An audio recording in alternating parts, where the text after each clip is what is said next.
মামুপেত্য পুনর্জন্ম দুঃখালয়ম অশাশ্বতম নাপ্নুবন্তি মহাত্মন সিদ্ধিং পরমাং গতা। ভগবান ভগবদ গীতায় অষ্টম অধ্যায়ে পঞ্চদশ ষোড়শ শ্লোকে এই জগৎকে দুঃখের আলয় বলে তিনি নামকরণ করেছেন। যেরকম আমরা বস্ত্রালয় দোকান বানিয়ে একটা দোকানের নামকরণ করি, বস্ত্রালয়, ঔষধালয়, ভোজনালয়, বাসনালয়। তো বস্ত্রালয়ে গেলে আমরা বস্ত্র পাব, ভোজনালয়ে ভোজন, বাসনালয়ে বাসন কোসন, ঔষধালয়ে ওষুধ, আর দুঃখালয়ে দুঃখই পাওয়া যাবে। জন্ম গ্রহণ করেছি দুঃখে, কান্না করে জন্মগ্রহণ করেছি, সারা জীবনটাই আমাদের কান্নায় কেটে যায়। দুঃখ দুঃখ, তার মাঝে কিছু সুখ বুদবুদের মতো আসে, আবার মিলিয়ে যায়। সম্প্রতি কয়েকটা ঘটনা এই কয়েকদিনের ভিতরে ঘটে গেল। আহমেদাবাদে সেই বিমান দুর্ঘটনা, একদম জল জ্যান্ত, প্রায় 260 জন লোক, বিমানে তো ছিল 242 জন, একজন বেঁচে গেছে। যেখানে গিয়ে আছড়ে পড়লো বিমানটা, সেখানেও হঠাৎ বিপদ, কোনো পূর্ব পরিকল্পনা প্রস্তুতি কিছুই নাই। শিল প্রভুপাদ উদাহরণ দিয়েছেন যে বড় বড় শহরে কিন্তু ফায়ার ব্রিগেড রয়েছে। কেন? যে কোনো মুহূর্তে দুঃখ আগুন লাগতে পারে। এমনকি এখনকার দিনে আপনার পাকা ঘর বা কংক্রিট বাড়ি বানাতে গেলে আপনাকে অগ্নি নির্বাপন চ্যানেল রাখতে হবে। কিন্তু যে কোনো মুহূর্তে দুঃখ না চাইলেও আসে। ভগবদ্গীতায় ভগবান ত্রিতাপ দুঃখের কথা বলেছেন, আদি ভৌতিক, আদি দৈবিক, আদি আত্মিক। তাই জগতে দুঃখ দুঃখ আর দুঃখই ভরা। সে আহমেদাবাদে রেস কাটতে না কাটতে কেদারনাথে কপ্টার ভেঙে সেখানে 6-7 জন যা ছিল সেও চলে গেলেন। তারপরে আবার শোনা গেছে যে ইন্দ্রাণী নদীতে ব্রিজ ভেঙে যাওয়া সেই পুনেতে, আরও তো কত কিছু চলছেই। তো এটা ভগবদ্গীতার এই শ্লোকটা উপলব্ধি হয় কিন্তু, যে জগৎটা দুঃখালয়ম অশাশ্বতম যত বিপদাম তেষাম ন তেষাম। কেবল পদে পদে বিপদের আশঙ্কা, আর এই বিপদের আশঙ্কায় একমাত্র সাহারা হচ্ছেন রাখে হরি মারেকে, হরির ভরসা। জানি না কোনো কারণে সেই বিমানের মধ্যে গীতাও পাওয়া গেছে। অনেকে প্রশ্ন করে, গীতা থাকতেও জীবনগুলো রক্ষা হলো না কেন? আমরা হয়তো আপাত দৃষ্টিতে গীতার প্রভাব বা গীতা থাকা সত্ত্বেও প্রাণগুলো বাঁচলো না কেন অনেক তর্ক উঠাতে পারি। কিন্তু ভগবানের প্ল্যান, আমরাও তো জগতে দেখি কিছু লোক বাড়ির কেউ যখন মৃত্যুশয্যায় মারা যায় তখন তার পাশে একটা গীতা রাখে। আমরা তো গীতাকে এইভাবে ছোটবেলা থেকে জেনেছি যে মরতে যাওয়ার সময় গীতা স্পর্শ হয়। এখন না হয় ছিল প্রভুপাদের শিক্ষায় শিক্ষিত হয়ে আমরা বুঝছি যে গীতাটা মৃত্যুর সময় পড়তে নেই, গীতাটা বাঁচার জন্য। তো যে কোনো কারণেই হোক, গীতার সংস্পর্শে এলেই লাভ আর লাভ আর লাভ। শিব পার্বতী সংবাদে কয়েকটা অধ্যায় গীতার উপর বর্ণনা রয়েছে। গীতা পড়লে, গীতা স্পর্শ করলে, গীতা দর্শন করলে, গীতা প্রণাম করলে, গীতা গৃহে রাখলে কি লাভ। সেই লাভটা তো আমরা চোখে না দেখতে পারি, কিন্তু তার লাভ তো ভগবান দেবেনই, ভগবান অবশ্যই দেবেন। তাই জগতের চাকচিক্য দেখে মনে হয় আমরা সুখের আলোয় বানিয়েছি, আদৌ সুখের আলোয় নয়। ভগবানের অভ্রান্ত বাণীকে আমরা পরিবর্তন করব কি করে? তাই এই দুঃখের জগতে একটু সুখ পেতে কেবলমাত্র ভগবানকে আশ্রয় করতে হবে। তাই গীতা মাহাত্মেও আমি যে শ্লোকটা প্রতিদিন পড়ছি, সংসার সাগরম ঘরে তক্তম ইচ্ছামি যো নর, গীতা নাবম সমাসাদ্য পারম জাতি সুখে নস। একটু আধটু যদি এই সংসারে সুখ বা শান্তি লাভ করতে চাই, গীতার আশ্রয়, গীতাকে আশ্রয় করে থাকি এবং গীতা বক্তা ভগবান কৃষ্ণের আশ্রয়ে যেন থাকি। এখন আমরা শাস্ত্র দৃষ্টান্ত দিয়ে বোঝানোর চেষ্টা করছি, কিন্তু এই ছোট কথাটা আমাদের বোধগম্য হওয়ার সাথে সাথে আমরা ছোটবেলা থেকে শুনে আসছি গুরুজনদের কাছে, রাখে হরি মারে কে। যে কোনো মুহূর্তে যে কোনো পরিস্থিতিতে আমরা যেন হরির শরণাপন্ন হয়ে থাকি। আমার এখন মৃত্যু হতে পারে বা পরে মৃত্যু তো হবেই, কোনো প্রকারে আমি নিজেকে এসকেপ করতে পারবো না। কিন্তু একজন মহান পণ্ডিত এবং দার্শনিক কুলশেখর, মহারাজ কুলশেখর, সম্রাট কুলশেখর, দক্ষিণ ভারতের সম্রাট কুলশেখর, তিনি লিখে গেছেন, কৃষ্ণ তদীয় পদপঙ্কজ পঞ্জরান্তম অদ্বৈব বিস্মৃতমে মানসরাজ হংস, প্রাণপয়াণ সময়ে কথবাত পিত্ত কণ্ঠাবরোধন বিধৌ স্মরণম কুতস্থে।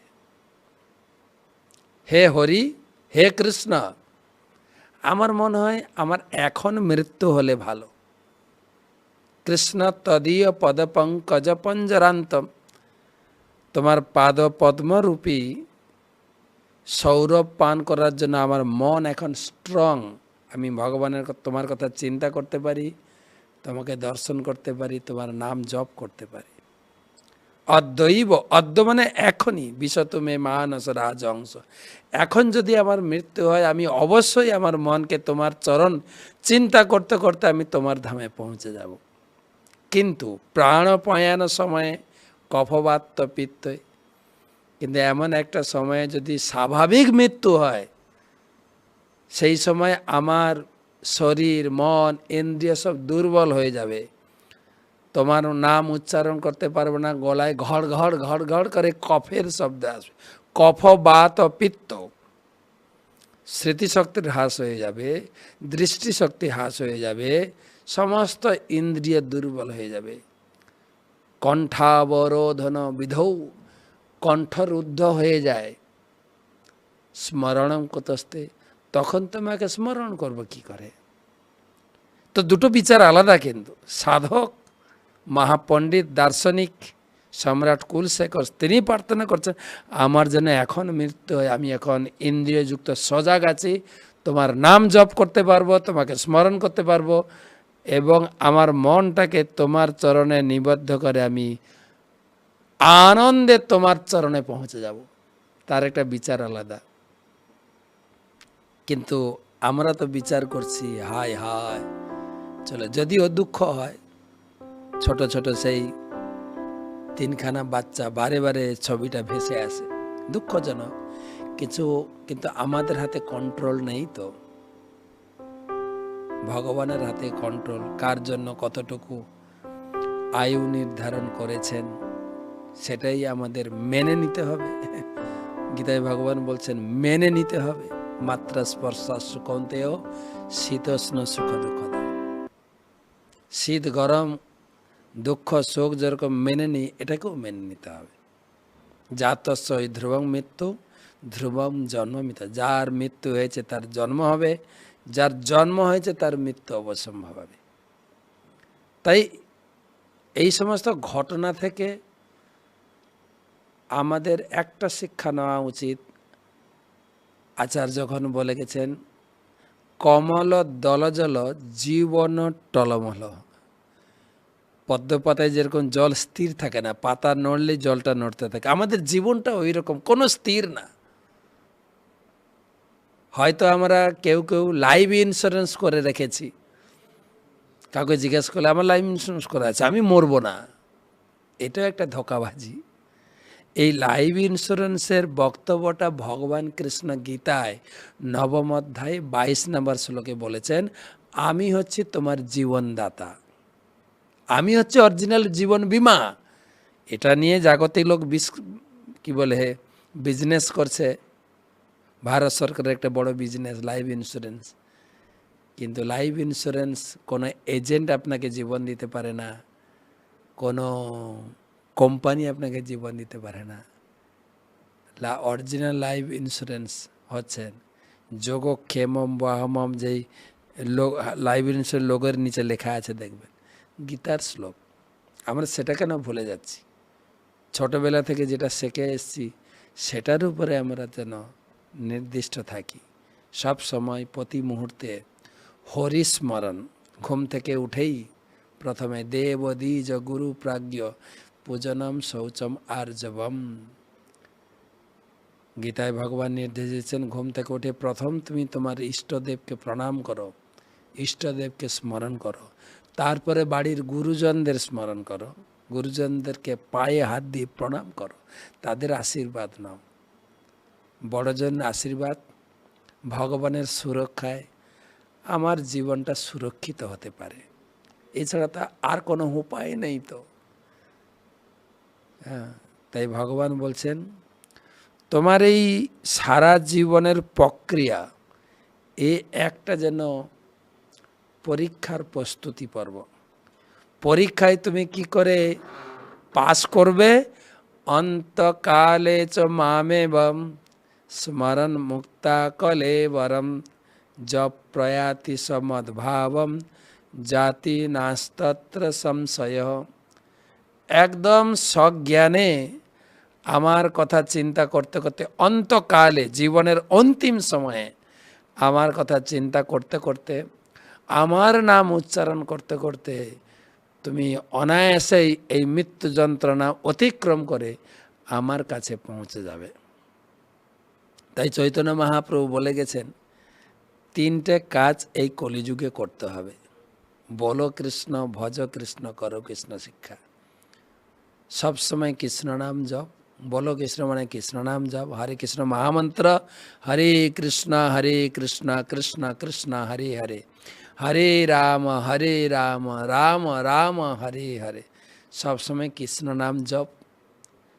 আমি দেখেছি আমার শিক্ষাগুরু শ্রী শ্রীমৎ ভক্তি পুরুষোত্তম স্বামী মহারাজ, আমি ওনার সঙ্গে ট্রাভেলিং করতে গিয়ে দেখেছি, যখনই বিমান ছাড়বে, রাউন্ড আপ শুরু হচ্ছে, বিমান উঠবে, একদম ঐকান্তিকভাবে হাত জোড় করে নমস্তে নরসিংহায় প্রহ্লাদ লাদ দায়িন হিরণ্য কশিপু পূর্বক্ষণীয় নৃসিংহ বন্দনা। আমি শুনেছি আমার গুরু মহারাজের ক্ষেত্রেও, আমার দীক্ষা গুরু অং বিষ্ণুবাদ পরমহংস পরিব্রাজক আচার্য শ্রী শ্রীমৎ জয়পতাকা স্বামী গুরু মহারাজ, তার জীবনীতে আমি শুনেছি তিনি যখন বিমান ভ্রমণ করেন, নরসিংহ বন্দনা, কৃষ্ণ বন্দনা এবং সবাইকে কৃষ্ণ নামে সম্বোধন করা, কৃষ্ণ কৃষ্ণ কৃষ্ণ। একবার বিমান আর্জেন্টিনা থেকে পেরু যাচ্ছিল, আমাকে একানাথ প্রভু শেয়ার করছিলেন। তো বিমান আকাশে চলছে, হঠাৎ প্রচণ্ড পরিমাণে শেকিং হয়, সবার ভিতরে একটা উদ্বেগ, আতঙ্ক চলে আসে এবং অ্যালার্ট ঘোষণাও হয়ে যায়। গুরুমা জোরে জোরে হরি নাম করতে শুরু করেন, হরে কৃষ্ণ হরে। তিনি বিজনেস ক্লাসে থাকেন সবসময়। বিমান ধীরে ধীরে ধীরে ধীরে শান্ত হয়ে গেল। আরেকটা শুনেছি এরকম, আকাশে গুরুমা সেই বিমানে ছিলেন, হঠাৎ অ্যালার্ট এসে গেছে, বিমান ভয়ঙ্কর পরিস্থিতির মধ্যে চলছে, সবাই চিৎকার চেঁচামেচি। গুরু মহারাজ তিনি বসে কৃষ্ণ বই পড়ছিলেন, কৃষ্ণ বইটা রেখে দিয়ে জপমালা নিয়ে জোর জোর জপ করতে শুরু করলেন। কিছু মোমেন্টের মধ্যে ধীরে ধীরে ধীরে ধীরে কেবিন ক্রু ঘোষণা করেন, আমাদের ডেঞ্জার পিরিয়ডটা পেরিয়ে গেছে। সবাই উপলব্ধি করছিল এই একটা লোক সাধু যে হরিনাম জপ করছে, সে হয়তো আমাদের জীবনটা বাঁচিয়েছে। যখন যখন নির্দিষ্ট স্থানে বিমান পৌঁছালেন, সবাই নামলেন, সেই বেল্টের কাছে এসে সবাই যখন জিনিস তুলছেন, সেই আমার গুরুদেব ছিল জয়পতাকা স্বামী গুরু মহারাজকে সবাই সম্মান এবং প্রণাম করে গেলেন। আপনার জন্য আমার জীবনটা বেঁচে গেল। হতে পারে। তো আমরা যে পরিস্থিতিতে থাকি না কেন, বর্তমানে আপনি কিসে যাবেন? সাইকেলে, মোটরসাইকেলে, বাসে, ট্রেনে, বিমানে, সব জায়গায় মৃত্যুর খবর, মৃত্যুর মিছিল চলছে। কিন্তু আমাদের তো চলতে হবে। জীবনটা চলমান, কেবল ঈশ্বর ভরসা। ঈশ্বরকে ভরসা করে, যেরকম মহাভারতও দেখা যায়, যখন যুদ্ধ শুরু হবে তখন দুর্যোধন এবং অর্জুন দুজনই কৃষ্ণের কাছে এসেছিলেন, কৃষ্ণ তুমি আমাকে হেল্প করো। কৃষ্ণ বলছেন, আমি একা তোমার দুজনকে হেল্প করব কি করে? তবে কালকে এসো, তোমাদের কি করা দরকার বা আমি কিভাবে হেল্প করতে পারি কালকেই বলবো। তো এই কাহিনী আমি অনেকবার শুনিয়েছি, তবে আরেকবার শুনে রাখুন। সকালবেলা অর্জুন গেছেন ভগবানের কোয়ার্টারে, দেখছেন কৃষ্ণ শুয়ে আছেন। অর্জুন খুব ধীরে ধীরে কৃষ্ণের পায়ের কাছে চুপ করে বসলেন। কিছুক্ষণ পরে দুর্যোধন এসছে। দুর্যোধন দেখে অবাক, দিয়ে অর্জুন আগে এসে গেছে। অর্জুন চেয়ে নেয়নি তো কৃষ্ণের কাছে। তো কৃষ্ণ দেখে শুয়ে আছেন, কৃষ্ণ দুজনে এসে গেছেন বুঝে তিনি উঠে বসছেন।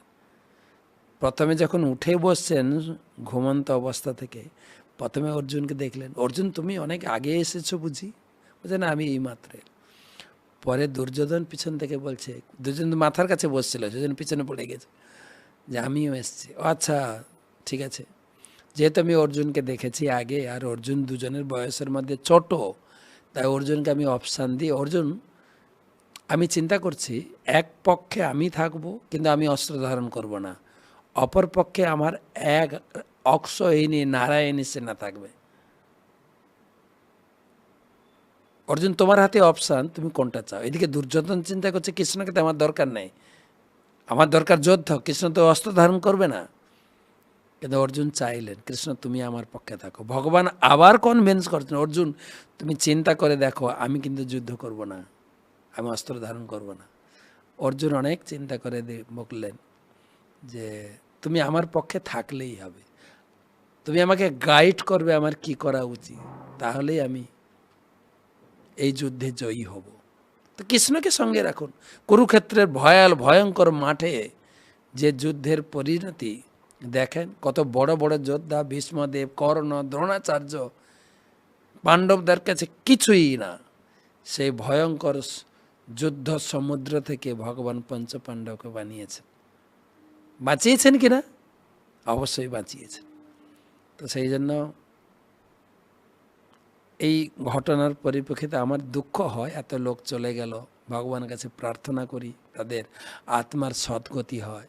সেই সঙ্গে আমরা এই শিক্ষাটা পাই, প্রতি মুহূর্তে যেন ভগবানকে স্মরণ করে আমাদের জীবনকে সুরক্ষিত রাখি।